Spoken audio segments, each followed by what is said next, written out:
Eh oui le chat, faut encore faire coucou aux abonnés. T'as décidé de pourrir la première vidéo et te la péter. Maintenant faut assumer, hein. On va être présent à chaque fois. Bonjour et bienvenue. Ici le Tibétain pour sa nouvelle vidéo de la chaîne Vaevictis, accompagné du chat. Nous verrons dans cette vidéo s'il est bon de se libérer du système. Mais pourquoi souhaitons-nous être libres et indépendants? Pourquoi ne pas continuer de nous laisser bercer par le système en place? Restez avec moi et vous le découvrirez, peut-être.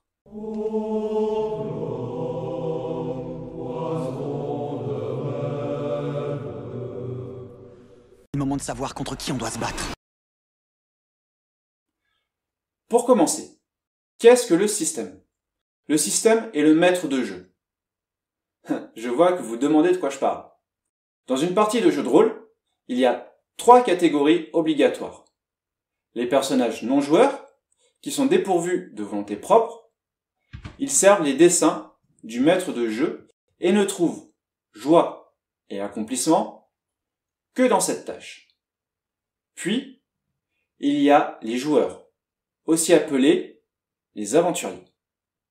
Ce sont des êtres vils qui, sous prétexte de chercher à survivre au scénario du maître de jeu, n'ont d'autre envie que de saper le plus rapidement possible le scénario que le maître du jeu a mis tant d'efforts à préparer, tout en rêvant secrètement de devenir un héros légendaire.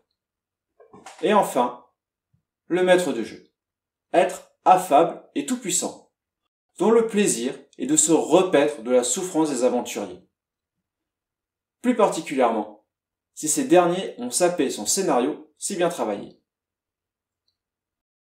Dans les faits, si nous sommes un personnage non joueur, le maître du jeu nous maintient dans un état de confort qui nous ramollit, nous affaiblit. Il nous fait perdre la compétence goût de l'adversité. Comme disait le général MacArthur, un héros, la jeunesse n'est pas une période de la vie, c'est un état d'esprit, une victoire du goût de l'aventure sur l'amour du confort.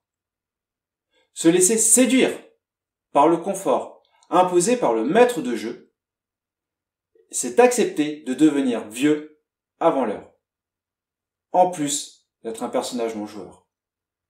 Il nous incite à nous complaire dans une position de victime.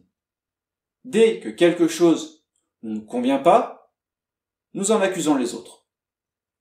Un homme libre ne s'apitoie pas sur son sort. La compétence victime est pour les personnages non joueurs.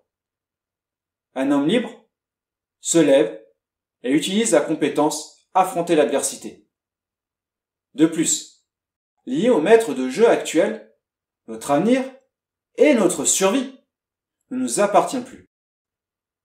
Voulons-nous qu'un maître de jeu, qui ne nous convient plus, puisse nous dicter quoi faire et où aller? Nous devons donc trouver une issue.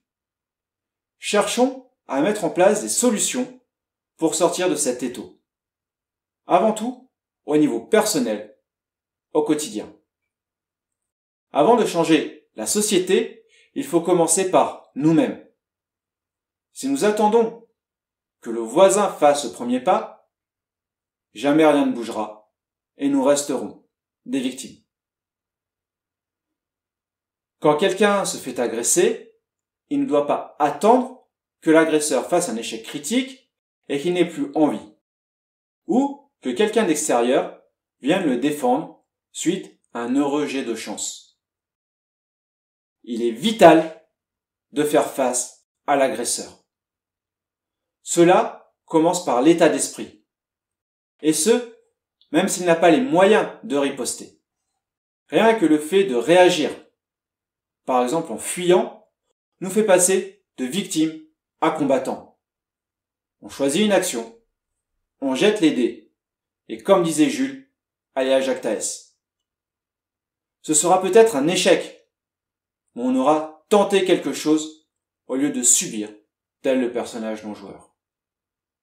Dans tous les cas, ce qui est certain, c'est que se contenter de pleurer ne changera pas notre sort. Nous ne pouvons pas attendre le réveil de 60 millions de Français. Si les autres choisissent de rester esclaves de ce maître de jeu, nous ne pouvons rien faire pour eux. Nous ne pouvons et nous ne devons plus compter sur eux. Il faudrait même s'en méfier. Ils feront tout pour conserver le statu quo et leur confort en bons personnages non joueurs qu'ils sont. En nous libérant, nous deviendrons un modèle. Nous montrerons à tous qu'il est possible d'être un aventurier et que ça ne fait pas forcément si mal que ça. Quand nous écoutons tous ces défenseurs des minorités, le problème ne vient jamais des personnages non joueurs.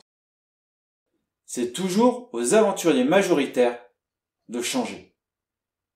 Mais c'est fuir ses responsabilités. Par exemple, lorsqu'un sportif perd une compétition, ce n'est pas de la faute des vainqueurs, c'est la sienne. Il n'a pas réussi à se hisser au sommet. C'est peut-être par manque de compétences, par faiblesse de caractéristiques, ou à cause d'un jet de dés bien pourri, mais en aucun cas, ce sont les vainqueurs qui sont les méchants. Sauf s'ils ont triché, bien évidemment. Pour être le meilleur, il faut se battre et faire des sacrifices. On va chercher les points d'expérience et on les investit pour monter ses caractéristiques et ses compétences. Ça nécessite de faire des efforts. Et je sais qu'il est beaucoup plus facile de les demander aux autres. Mais une fois l'effort fourni et l'objectif atteint, ce dernier a beaucoup plus de valeur. Et on est fier quand on regarde notre fiche de personnage. En pratique, si nous voulons sortir de ce bourbier, nous devons commencer par nous prendre par la main. Il faut être mentalement prêt. Voici la fin de cette vidéo. Dans la prochaine, nous verrons comment décrypter les règles pour ne pas se faire rouler par le maître de jeu actuel. En attendant, je vous invite à aimer cette vidéo ou non, à commenter, à vous abonner, à activer la cloche, à partager, à rejoindre la communauté par le lien Discord en description.